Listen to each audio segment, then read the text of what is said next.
नमस्कार दोस्तों, गुरुशाला में आपका स्वागत है। मैं ललित मुवाला, स्कूल मेंटर, ज़िला इंदौर से। आज हम कक्षा 8वीं के विषय विज्ञान के अध्याय 11 बल और दाब के बारे में जानेंगे। आइए अब हम बल के बारे में जानेंगे कि बल क्या है। अंग्रेजी में बल को फोर्स कहते हैं।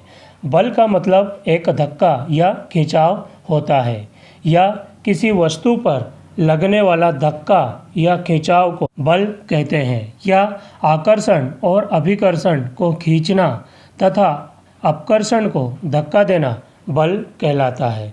आइए अब हम बल की व्याख्या के बारे में जानेंगे।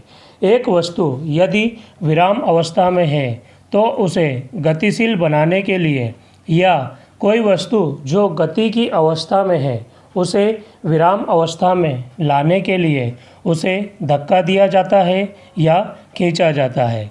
इसी तरह यदि एक स्प्रिंग या रबर बैंड को खींचा जाता है तो उसका आकार बदल जाता है, और यदि किसी गुब्बारे को दबाया जाता है तो उसका आकार बदल जाता है। इससे स्पष्ट है कि किसी वस्तु की स्थिति परिवर्तन या आकार परिवर्तन के लिए उसे धक्का दिया जाता है या खींचा जाता है। अर्थात हम कह सकते हैं कि बल लगाया जाता है।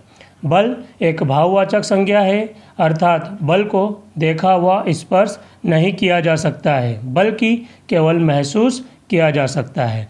आइए अब हम बल के लिए आवश्यक घटक के बारे में जानेंगे। इसके लिए दो घटक आवश्यक है। नंबर 1, दो वस्तुएं, एक जिस पर बल लगाया जाता है तथा दूसरी जिसके द्वारा बल लगाया जाता है। नंबर 2, दोनों वस्तुओं में अनजान क्रिया होती है। अतः बल के लिए दो वस्तुएं तथा उनमें संपर्क की आवश्यकता होती है। किसी एक की अनुपस्थिति में बल नहीं लगेगा। आइए अब हम बल के प्रकार के बारे में जानेंगे। बल को दो प्रकार से विभाजित किया जा सकता है, संतुलित बल तथा असंतुलित बल। आइए अब हम संतुलित बल के बारे में जानेंगे। वैसा बल जो किसी पिंड पर विपरीत दिशाओं में समान रूप से लग रहा हो, संतुलित बल कहलाता है। संतुलित बल किसी पिंड जो विराम अवस्था में है यह उसकी अवस्था में परिवर्तन नहीं करता है। आइए अब हम असंतुलित बल के बारे में जानेंगे। वह बल जो किसी वस्तु पर विपरीत दिशाओं में असमान रूप से लग रहा हो, वह असंतुलित बल कहलाता है।